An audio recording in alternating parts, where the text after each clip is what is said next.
Thanks for bringing me on board, Commander. I knew working with a Spectre would be better than life at CSEC. Have you worked with a Spectre before? Well, no, but I know what they're like. Spectres make their own rules, handle things your way. At CSEC, you're buried by rules. The damn bureaucrats are always on your back. For the most part, the rules are there for a reason. Maybe. But sometimes it feels like the rules are only there to stop me from doing my work. If I'm trying to take down a suspect, it shouldn't matter how I do it, as long as I do it. But CSEC wants it done their way. Protocol and procedure come first. That's why I left. So you just quit because you didn't like the way they do things? There's more to it than that. It didn't start out bad, but as I rose in ranks, I got saddled with more and more red tape. CSEC's handling of Saren was typical. I just couldn't take it anymore. I hate leaving. I hope you made the right choice. I'd hate for you to regret it later. Well, that's sort of why I teamed up with you. It's a chance for me to get off the Citadel, see how things are done outside CSEC. Either way, I plan to make the most of this. And without CSEC headquarters looking over my shoulder, well, maybe I can get the job done my way for a change. If getting the job done means endangering innocent people, then no. We get the job done right, not fast. Got it? I wasn't trying to... I understand, Commander.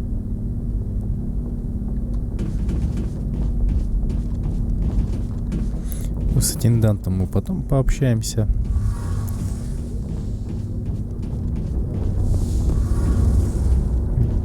Где-то здесь Тали. Вот она. Your ship's amazing, Shepard. I've never seen a drive core like this before. I can't believe you were able to fit it into a ship this small. I'm starting to understand why you humans have been so successful. I had no idea Alliance vessels were so advanced. The Normandy's a prototype. Cutting-edge technology. A month ago, I was patching a makeshift fuel line into a converted tug ship in the flotilla. Now, I'm sitting on board one of the most advanced vessels in Citadel space. I have to thank you again for bringing me along. Traveling on a vessel like this is a dream come true for me. I had no idea you found ship technology so interesting. It comes with being a Quarian. The migrant fleet is the key to the survival of my people. Ships are our most valuable resource. But we don't have anything like this. We make do with cast-offs and second-hand equipment. We just try to keep them running for as long as we can. Some of the fleet's larger vessels date all the way back to our original flight from the Geth. I can't believe your fleet's still using ships that are 3 centuries old. They're constantly being repaired, modified, and refitted. They aren't pretty, but they work, mostly. We've tried to make ourselves as independent as possible on the flotilla, grow our own food, mine and process our own fuel. But some things we just can't make on our own. A patch to maintain the hull integrity requires raw materials we just don't have. That's why our pilgrimages are so important. Tell me about your people. Our lives aren't easy. Resources are scarce, and we are constantly on the move. Everything we do must in some way contribute to the continuation of the migrant fleet. There are 17 million Quarians in the flotilla, and each of us relies on the others for survival. The bonds among my people are strong. Unfortunately, we have had to surrender many of the freedoms and civil liberties other species take for granted. What kind of freedoms? Well, it's illegal for parents to have more than one child. If our population grows too much, it would strain our resources to their breaking point. Of course, we also can't allow our numbers to become too few. If our population is in decline, the rule against single births is temporarily repealed. In extreme cases of population decline, incentives are even offered to encourage multiple births, though the Conclave hasn't had to take such measures in nearly a century. That's your government. The Conclave is our civilian branch of government. Each ship can elect a representative to serve on the Conclave and make decisions that affect the fleet as a whole. On matters that affect an individual ship, however, the captain has the final say. It's a tradition that dates back to the early days, when the fleet was governed by martial law. Fortunately, most captains nowadays are smart enough to have an elected council from their crew to give them advice and guidance. So the ultimate power rests with elected officials. In practice, the Conclave and the respective council for each ship tend to set the rules that govern our daily lives. But in theory, we are still under military jurisdiction. The 5 top-ranking military officials in the fleet serve on the Admiralty Board. These 5 have the power to overrule any decision by the Conclave in case of emergency. To do so requires unanimous agreement among the Admiralty, and they can only do this once. After that, the entire board must resign their posts. It's a safeguard that served us well. In nearly 3 centuries, the Admiralty Board has only overruled the Conclave 4 times. I want to know more about the Geth. I doubt I can tell you anything you don't already know. It's been almost 3 centuries since they drove my people into exile. All I know is the story of their origins, what they were when we created them, and how they turned on us. Interesting. The Geth were originally created to serve as an automated manual labor force.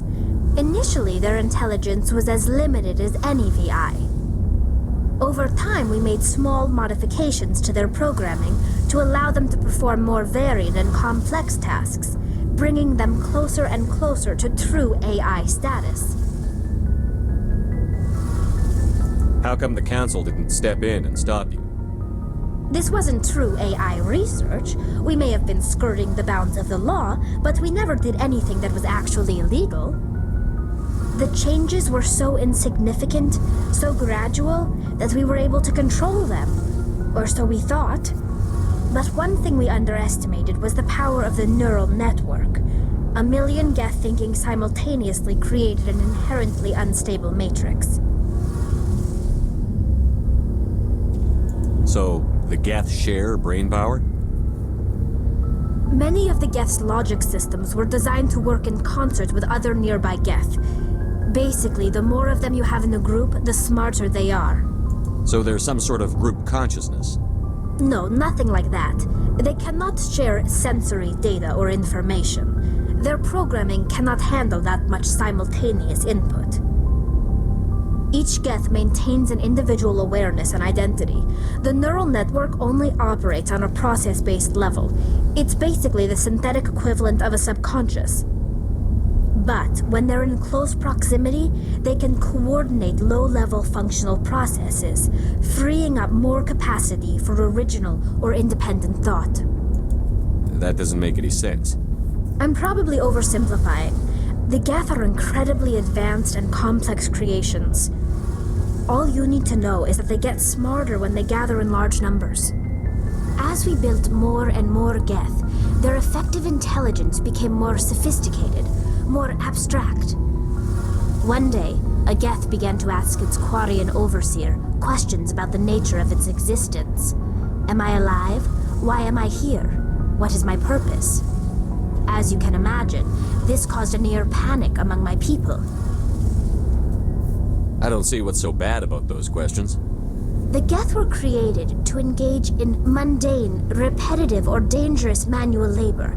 That's fine for machines, but it won't satisfy a sentient being for long. The Geth were showing signs of rudimentary self-awareness and independent thought. If the Geth were intelligent, then we were essentially using them as slaves. It was inevitable the newly sentient Geth would rebel against their situation. We knew they would rise up against us, so we acted first. A general order went out across all Quarian-controlled systems to permanently deactivate all Geth. The Geth responded to this order violently. You can't blame them for fighting for their survival. We had no other choice. The Geth were already on the verge of revolution. By acting quickly, we had a chance to end the war before it began. The hope was that most of the Geth would still be little more than machines, incapable of organized resistance. But they had progressed much further than anyone anticipated. The war was long and bloody. Millions upon millions of Quarians died at their hands. In the end, we were forced to flee our own homeworld. We feared the Geth would pursue us, but they never came beyond the Veil. Now we drift through space, exile searching for a way to reclaim what was once ours.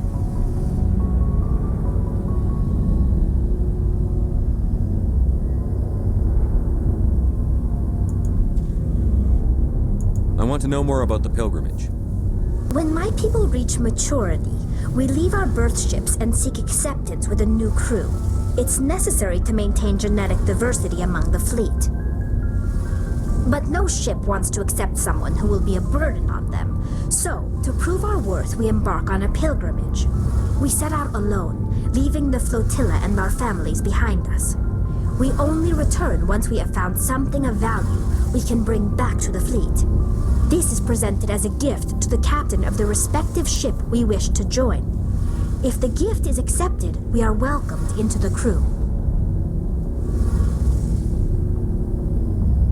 Can a captain choose to reject the gift?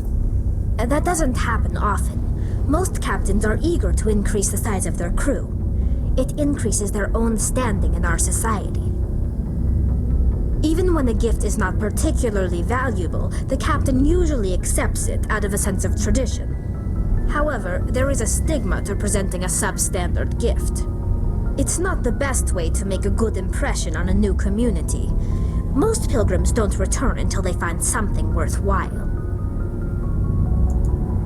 I can't believe they just send you off alone. It's not like they just cast us out. Before we leave, we are given lessons in how to survive outside the flotilla, and given gifts to help us on our journey. We also receive implants to fight off sickness and disease. Generations of living in an isolated and highly controlled environment have left our immune systems weaker than most. By the time we leave the fleet, we are well equipped for the pilgrimage. This is a rite of passage for all Quarians. If it were dangerous, our numbers would suffer. Virtually every pilgrimage ends with a triumphant return and the ritual presentation of the gift to one of the fleet's captains. I want to talk about something else. Like what? I should go. See you later.